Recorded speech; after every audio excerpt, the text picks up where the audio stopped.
Ada yang mau bertanya? Mungkin dibilang rebel juga mungkin karena kebawa suasana kali ya, bukannya emang dari dalam anaknya tuh rebel.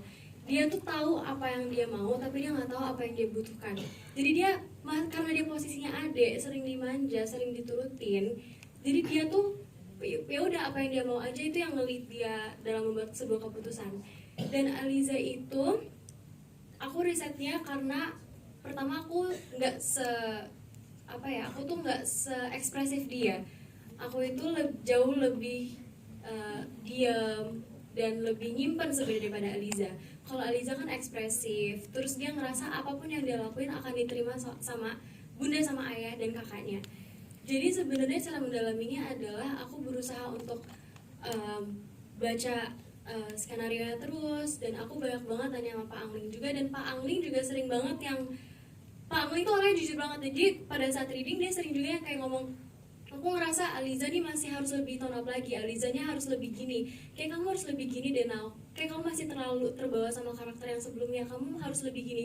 Dan itu yang bikin aku jadi semakin kayak oh ya udah, aku mungkin banyak hal yang harus aku breakdown dari dialog-dialog yang aku omongin sendiri. Dan sebenarnya satu hal lagi adalah pertama kali series Santri Pilihan Bunda ini di-expose, banyak banget komentar-komentar orang yang kayak, duh kok Naura, kok kayak nggak cocok, kok kayaknya nggak Aliza, Aliza kan kalem gitu-gitu kan. Itu yang sebenarnya buat aku makin serius dalam menangani karakter Aliza ini. Jadi makin kayak udah gue bukti nih kalau misalkan gue bisa jadi Aliza. Itu kayak wes komentar-komentar kayak gitu awalnya bikin aku kaget, tapi itu yang bikin aku juga makin gigih dalam mendalami karakter Aliza. Dan semoga teman-teman senang dengan hasilnya. Jadi kayak gitu sih. Tapi yang paling ngebantu itu ngobrol sama Pak Angling. Iya. Dikasih tahu itu Vespa Aliza, terus aku kayak oh sini ini dong kan, enggak kamu emang kendaraannya itu. Terus aku langsung itu aduh, aku shock karena dialog sambil nyetir kan? Karena papaku nggak boleh aku naik motor kan. Papa Bali gimana nggak boleh? Iya, papaku nggak boleh aku naik motor, nggak boleh bawa motor. Emang karena dia first time di situ, di web series itu, iya. Di series itu. Iya, terus aku tuh kagok gara-gara mereka pertama kali ngajarin aku motor. Terus mereka ngasih tahu cuma kayak yaudah kalau rem itu lebih baik yang kiri daripada yang kanan. Terus mereka ngasih tahu cara nyalainnya gini. Tiba-tiba dikasih blockingan kamera kan, terus kayak kelewatan terus. Jadi kayak apa Pak Ani nggak dimasukin di sini. Kita ngapain sih lu gitu. Cuman emang belajarnya dari situ. Taruh itu kan kalau belum kenal.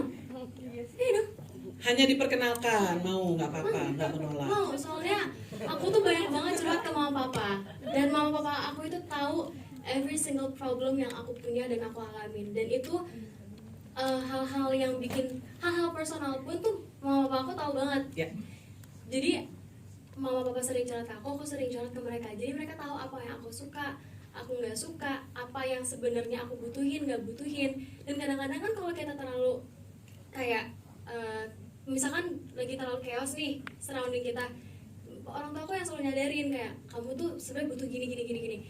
Terus restu orang tua itu kan sangat penting. Jadi kalau misalkan mama papa udah bisa ngajak ta'aruf sama orang pilihan orang tua aku pasti mau. Tapi kamu udah punya pacar, gimana?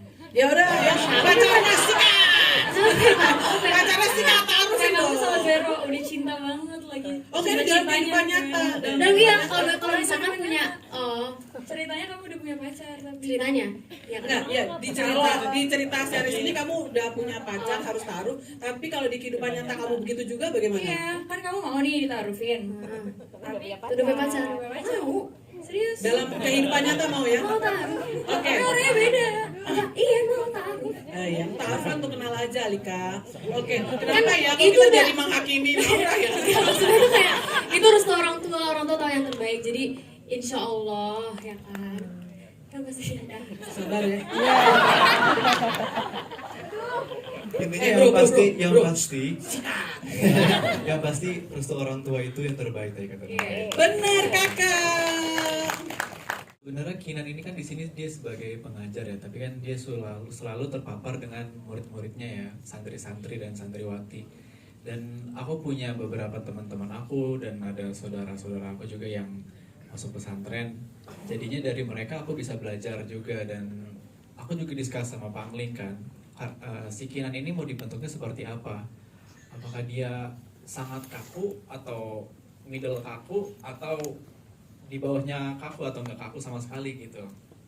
Jadi Kinan ini dia masih santai juga, tapi dia juga dewasa. Dia dibanding karakter-karakter aku yang lain, kesulitan aku sebenarnya adalah memerankan karakter yang lebih dewasa daripada aku sendiri. Jadi aku harus discuss sama orang tua aku gimana cara jadi suami yang baik gitu kan. Kan kalau buat discuss sama Naura juga banyak yang kita diskusiin kan. Kalau suami istri beneran kan pillow talk ya, kalau itu jadi sleep call aja gitu. Sudah masuk diksi itu ternyata ya. Fadi, kamu oke banget. Oke.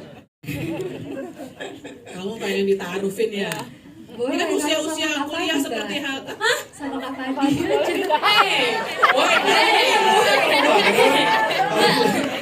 Kita jawab dulu. Masa aku yang langsung bilang, woi ngantri woi.